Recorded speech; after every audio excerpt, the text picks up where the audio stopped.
लोकदोहोरी गायिका रेणुका भट्टराईको धुमधामसँग विवाह हुँदा किन गएनन् त सुमन परियार।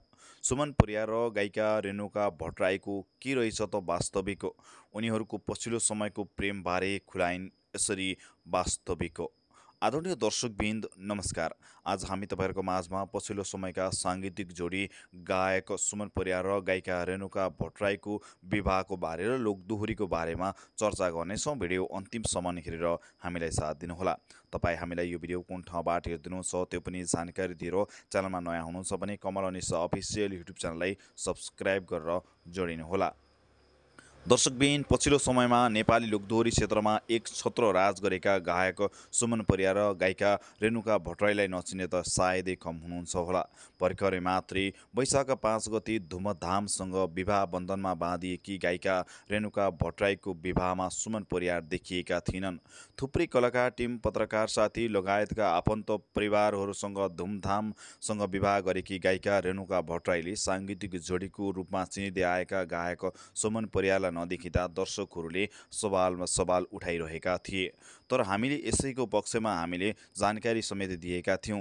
कतिपयले त हिजोको दिनमा गायक सुमन परियार र गायिका रेणुका भट्टराईको विवाह हुनुपर्छ, हरेक स्टेज प्रोग्राममा नदेखिँदा गायक सुमन परियार एक्लै देखिँदा खल्लो जोडी भयो भन्ने, दर्शकहरूले नै दोहोरी गाउँदैमा विवाह हुनुपर्छ भन्ने कुरा यस्तो कहाँ लेखेको छ र भन्ने कुरा पनि उठाउनु भएको थियो।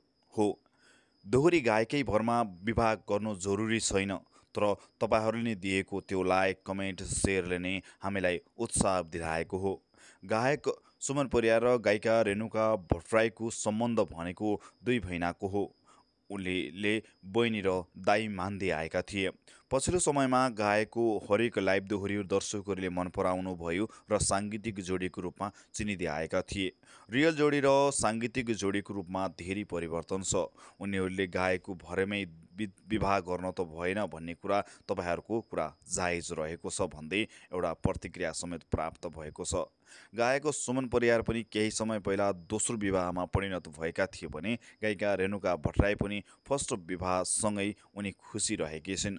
धुमधामसँग बुटबलमा विवाह भएकी गायिका रेणुका भट्टराई अबको केही दिनमा युके उड्ने तयारीमा रहेकी छिन्। गायिका रेणुका भट्टराईको विवाहमा सुमन परियार नजानुको कारण रहेको छ। सुमन परियार व्यस्तताको कारण र गोर्खा जिल्लामा गएर प्रोग्राम अटेन्ड गर्नेको कारणले उनी रेणुका भट्टराईको विवाहमा नआएको कारण खुलाएका थिए। तर गायिका रेणुका भट्टराईले पनि गायक सुमन परियार नआएको महसुस गरेकी थिइन्। दर्शकबिन भिडियोको अन्तिममा छौँ। तपाईँहरूलाई जानकारी के कस्तो लाग्यो, गायक सुमन परियार र रेणुका भट्टराईको बारेमा तपाईँहरूले केही भन्न चाहनुहुन्छ भने कमेन्टमा खुलेर कमेन्ट गर्नुहोला र विवाहको अनगिन्ती शुभकामना दिँदै बिदा हुन्छौँ। हस्त, धन्यवाद। जय गीत, जय सङ्गीत।